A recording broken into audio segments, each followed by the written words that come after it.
PT PLN Persero terus memperkuat perannya dalam mendukung transformasi digital Indonesia. Komitmen tersebut diwujudkan melalui penyediaan pasokan listrik sebesar 2 kali 725 megavolt ampere atau MVA untuk fasilitas data center digital Edge Indonesia di Cikarang.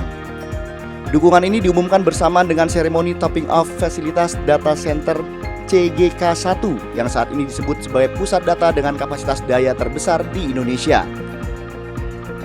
Keberadaan data center menjadi bagian penting dalam mendukung perkembangan ekonomi digital nasional yang terus tumbuh dari tahun ke tahun. Kebutuhan akan layanan komputasi awan, kecerdasan buatan atau artificial intelligence, hingga penyimpanan data berskala besar membuat sektor ini membutuhkan pasokan listrik yang stabil dan berkelanjutan. PLN menilai pengembangan pusat data tidak hanya mendukung kebutuhan industri saat ini, tetapi juga menjadi fondasi penting bagi pertumbuhan ekonomi digital Indonesia di masa depan. Melalui kolaborasi dengan Digital Edge Indonesia, PLN memastikan kebutuhan listrik sektor strategis tersebut dapat terpenuhi secara optimal.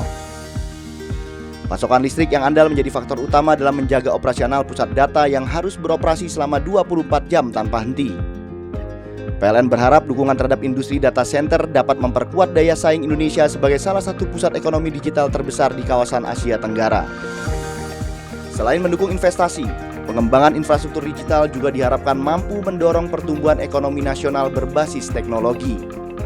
PLN menegaskan akan terus mendukung berbagai sektor strategis nasional melalui penyediaan pasokan listrik yang andal, termasuk sektor digital, yang diproyeksikan menjadi salah satu motor pertumbuhan ekonomi Indonesia.